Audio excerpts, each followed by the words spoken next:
as well as in political terms. The refugee population that settled in Karachi came largely from an urban background and was generally more educated and entrepreneurially more skilled. The result is the political and cultural and economic domination of the principal city of the province, and consequent friction with the local Sindhi population.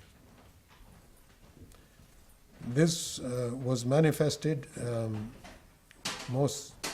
This has been manifested in the political architecture, where the province is now divided more or less on linguistic and ethnic lines between Sindhi and Urdu speakers. In the early mid-90s, Karachi also became the scene of violence based on ethnicity. A faction of a refugee-based political party known as the Muhajir Qawmi Mahaz, which is translated as the Refugee National Front, took up arms to make a bid for power in Karachi. After a period of low-level conflict, the government was able to restore order, and the party as a whole has returned to the political arena to fight for its interests. In fact, today, the Refugee Party is part of the coalition running the Sindh province and is also part of the coalition in the central government. Let me turn to India briefly, though I can't give you that much detail. In view of India's larger population, the impact of the arrival of the refugees from Pakistan may not be felt in large parts of the country. But I believe, and Professor Ghosh should agree, Nandita should agree, or might agree, that New Delhi has now become a largely Punjabi city. And let me, in this context, share an anecdote with you. I have an American friend who has just retired from the airline business. And I told him, this is very recent. I said, I'm planning to go to Delhi to show my son the Taj Mahal in Agra. And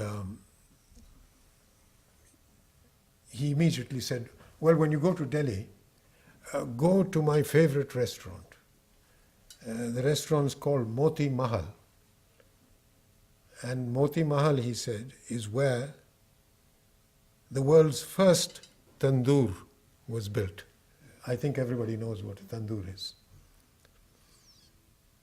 Well, I happen to come from Peshawar in the northwest of Pakistan. What is more, I know about this particular restaurant since the 1950s, when my father was serving with our embassy in Delhi. The restaurant was established by a family, Hindu family, which went from Peshawar as refugees to Delhi. And of course they took with them the idea of the tandoor and the northern cuisine, or the northwestern cuisine. Peshawar, or the north of Pakistan, the tandoor itself is ubiquitous, has been for centuries, and so is the case with Afghanistan. But I must give credit to Moti Mahal. They introduced the tandoor in India, and they were the first to introduce it in India rather than in the world. But I give them full credit for good marketing hype. For they are the ones who have spread it around the world. Today, you will go to tandoori restaurants in the United States, and if you ask, and next time ask the people where they come from, and often they will be from southern India, where the cuisine never involved meat, and the naan, the bread that you eat, was never found in India. Indeed, it wasn't found when I was a child, when we crossed over the Indus into the Punjab from the northwest frontier where I come from. So, talk of cultural impact. I think this anecdote really does illustrate it.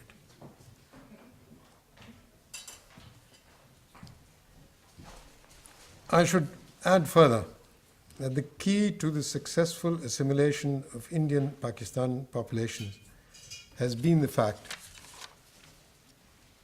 that it was firstly an exchange of populations. Second, that there was no question of return. I've referred to this. If further proof is needed of the complete assimilation of the refugees in both countries, one has to look at where the current Prime Minister of India's family came from. They came from Lahore. They're refugees. The family of the President of Pakistan, General Musharraf, came from New Delhi. So the assimilation has been a great success. And that's why I say that the refugee crisis has been resolved. Let me turn to the other case. 3 decades later, then the crisis, or 3 and a bit later, after the crisis in the subcontinent,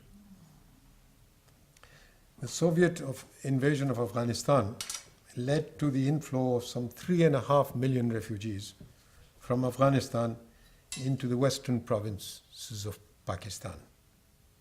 This time, of course, the international community was ready with a broad program of assistance. With the UNHCR in the lead, a large number of refugee camps were set up all along the Afghan border and also deeper inside Pakistan. At these camps, basic facilities for health as well as structures for schools and, of course, basic housing were provided. But despite the provision of such facilities, the inflow of such a large population had to have some impact on local resources. For instance, those who brought their livestock with them created additional pressures on local grazing land. Others looked for jobs in the local market, creating additional competition for jobs and thus lowering the already low wages.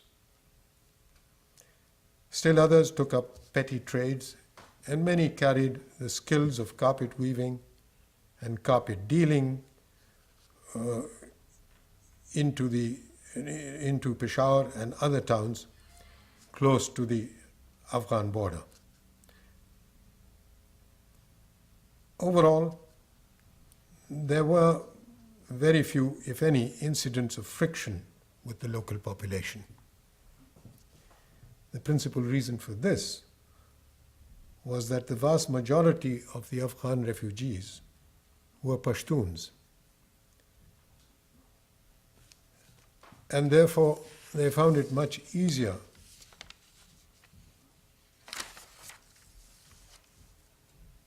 to interact with the local Pashtun population along the western border of Pakistan. The refugees were based in camps established by the UNHCR, and the infusion of food assistance to the refugees minimized the negative impact, food and other assistance minimized the negative impact on the local economy.